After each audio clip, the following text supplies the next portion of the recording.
बिस्मिल्लाहिर्रहमानिर्रहीम। और today topic is बेरियांस। आज हम इंशाल्लाह बेरियांस के बारे में बात करेंगे कि हमारे पास बेरियांस है क्या, और फिर बेरियांस के जो टाइप्स है वो क्या है। तो सबसे पहले what is baryons. So those particle that consist of three quarks are baryons. यानी हमारे पास ऐसे पार्टिकल जो कि हमारे पास थ्री क्वार्ट्स के बने हो। हमें पता है कि हमारे पास कुछ पार्टिकल है, इसमें कुछ तीन क्वार्क से मिलकर बने होते हैं और कोई दो क्वार्क से मिलकर बने होते हैं। अब जो दो क्वार्क से मिलकर बने होते हैं उसको हम मीज़ान्स कहते हैं। हमने इससे पिछला जो लेक्चर था उसमें हमने बताया था। और ये जो हमारे पास तीन क्वार्क से मिलकर बने होते हैं उसको हम बेरियांस कहते हैं। अब मीज़ान्स और बेरियांस दोनों हमारे पास हेड्रान है। क्या मतलब है कि हमारे पास बेरियांस बी स्ट्रांग न्यूक्लियर इंटरेक्शन को उससे इंटरेक्ट होता है, और हमारे पास मीज़ान भी स्ट्रांग न्यूक्लियर फोर्स और स्ट्रांग इंटरेक्शन से क्या करता है, वो उस पर अप्लाई होता है। यानी ये दोनों बेरियान और मीज़ान दोनों हेड्रान है और स्ट्रांग इंटरेक्शन में हिस्सा लेता है। अब हमारे पास बेरियांस क्या है, हमारे पास प्रोटॉन है, न्यूट्रॉन है।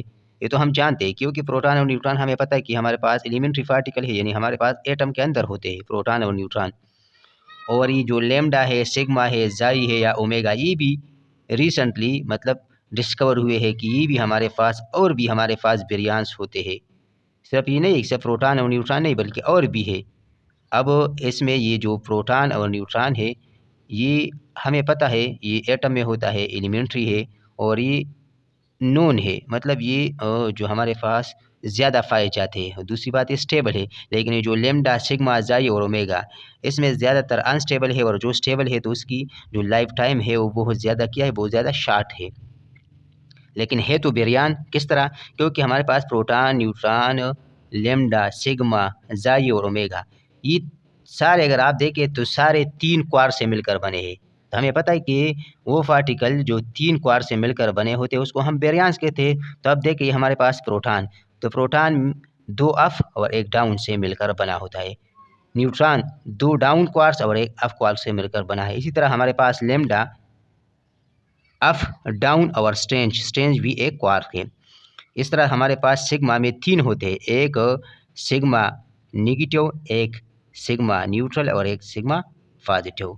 तो सिग्मा निगेटिव, सिग्मा ज़ीरो और sigma positive, down down strange से बना होता है निगेटिव, न्यूट्रल अप डाउन और स्ट्रेंज, ये हमारे पास sigma positive up up and strange.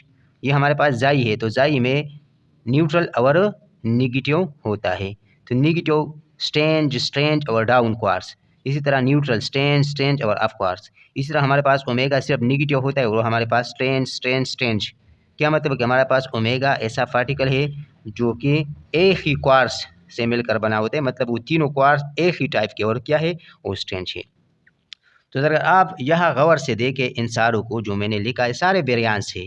क्यों बेरियांस है, क्यों इसलिए बेरियांस है कि हमारे पास तीन क्वार्क से मिलकर बने हैं। सारे हेड्रान है, क्यों सारे हेड्रान है, क्योंकि सारे स्ट्रांग न्यूक्लियर इंटरेक्शन में हिस्सा लेता है।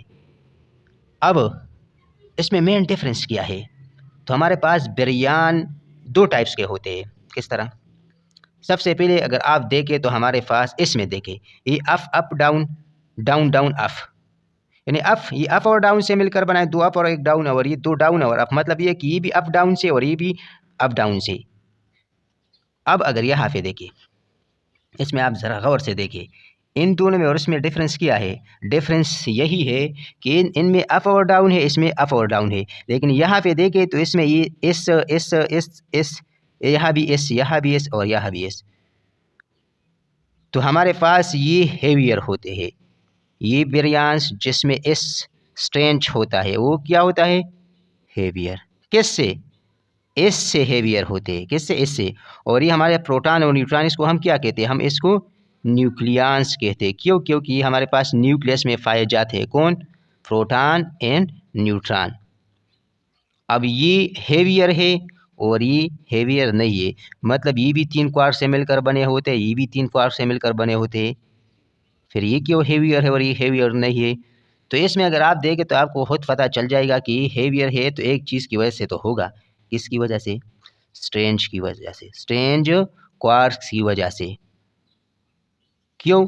क्योंकि इन दोनों में स्ट्रेंज नहीं है, ये हेवियर नहीं है लेकिन ये हेवियर है। एटलीस्ट इसमें एक तो स्ट्रेंज है।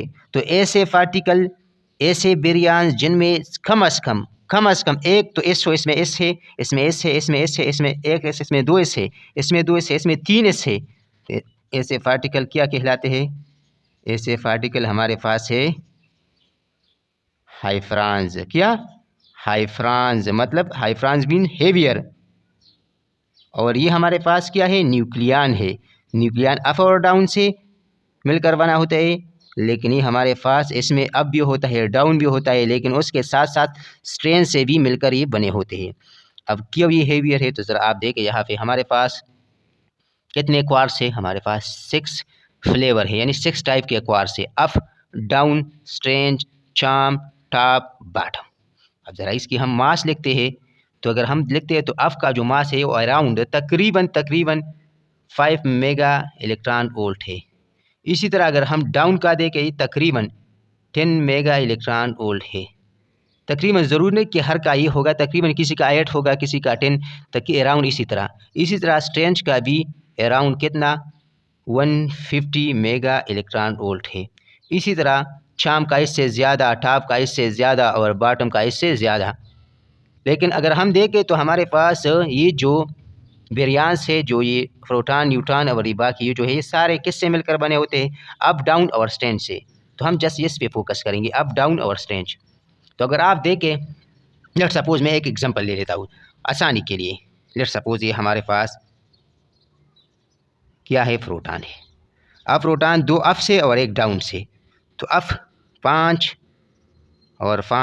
और डाउन क्या है? 10। तो ज़रा इसका ये मास कितना बनता है? ये तकरीबन 20 मेगा इलेक्ट्रॉन वोल्ट। अब अगर हम ऐसे पार्टिकल, लेट सपोज मैं इसको ले लेता हूँ, अप, डाउन और स्ट्रेंज आसानी के लिए। तो अप क्या है? अप का मास कितना है? 5। डाउन का कितना है? 10। और स्ट्रेंज का कितना है? 150। तो ये कितना बन जाएगा? 150 और 10 160 165 मेगा इलेक्ट्रॉन वोल्ट। तो आप देखें ये ज़्यादा या ये ज़्यादा? ये ज़्यादा है। क्यों ज़्यादा है? क्योंकि इसमें हमारे पास स्ट्रेंज है और स्ट्रेंज का जो मास है वो 150 है, लेकिन अप का 5 और डाउन का 10। तो ये मास बहुत कम है, लेकिन स्ट्रेंज का मास बहुत ज़्यादा है। तो एटलीस्ट अगर एक भी स्ट्रेंज हो तो उसका मास बहुत ज़्यादा होगा। तो इनमें से जो सबसे हेवियर होगा वो कौन सा होगा? वो यही होगा। कौन सा? Omega negative. क्योंकि इसमें सारे स्ट्रेंज है। 150 150 150, तो कितना बन जाएगा? 450 बन जाएगा। तो यही वजह है कि हमारे पास न्यूक्लियंस लाइटर होते एज कम्पेयर टू हाइफ्रांस। अब हाइफ्रांस और न्यूक्लियन में मेन डिफरेंस क्या है? डिफरेंस यही है कि हमारे पास न्यूक्लियंस स्टेबल होते हैं। न्यूक्लियंस क्या होता है?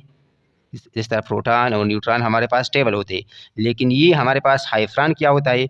ये नॉर्मली अनस्टेबल होते हैं। इसमें कुछ स्टेबल होते हैं और वो फिर डिके होते हैं, लेकिन ज़्यादातर इसमें अनस्टेबल होते हैं। दूसरी बात अगर हम देखें तो ये हमारे पास जो न्यूक्लियन है ये हेवियर होते हैं, लेकिन ये क्या होते हैं? ये हेवीएस्ट होते हैं। अब ये हेवीएस्ट किस वजह से? स्ट्रेंज क्वार्ट्ज की वजह से। अब ये अगर हम देखें तो ये जो न्यूक्लियन है ये भी हमारे पास इसका स्पिन हाफ होता है और इसका भी स्पिन हाफ होता है। तो ये भी हमारे पास फर्मियांस है और ये भी हमारे पास फर्मियांस है। ये भी हेड्रॉन है, मगर ये सारे हमारे पास है बेरियांस। जस्ट बेरियांस में हमारे पास न्यूक्लियंस और हाइफ्रांस में क्या डिफरेंस है? तो मेन डिफरेंस जो है वो यही है, हाइफ्रांस का हेवियर होता है, न्यूक्लियन हेवियर नहीं होता। क्यों हेवियर होता है? क्योंकि इसमें हमारे पास हाइफ्रान ऐसे पार्टिकल, ऐसे बेरियान है जिसमें एटलीस्ट 1 स्ट्रेंज क्वार्ट्स होगा। 2 और होंगे अप और डाउन, लेकिन कम से कम एक तो स्ट्रेंज होगा। 2 भी हो सकता है, 3 भी हो सकते हैं। इसमें 3 स्ट्रेंज है, इसमें 2 स्ट्रेंज है, इसमें 2 स्ट्रेंज है। तो इसका मास ज़्यादा होगा एज़ कम्पेयर टू न्यूक्लियन। क्यों? क्योंकि न्यूक्लियन हमारे पास प्रोटॉन और न्यूट्रॉन है, वो सिर्फ अप और डाउन क्वार्ट्स से मिलकर बने, और अप और डाउन क्वार्ट्स के जो मास है वो हमें पता है कि हमारे पास उसका मास की वैल्यू क्या है? वो कम है, लेकिन यहाँ स्ट्रेंज की वैल्यू ज़्यादा है। तो ये था आज का टॉपिक कि हमारे पास न्यूक्लियन और हाइफ्रान में क्या डिफरेंस है। उम्मीद करता हूँ ये वीडियो आपको पसंद आई होगी। अगर वीडियो आपको पसंद आई है तो चैनल को सब्सक्राइब करें, बेल आइकन दबाएं ताकि हर नया वीडियो जो मैं बनाऊंगा वो आप तक बर वक्त पहुँच सके।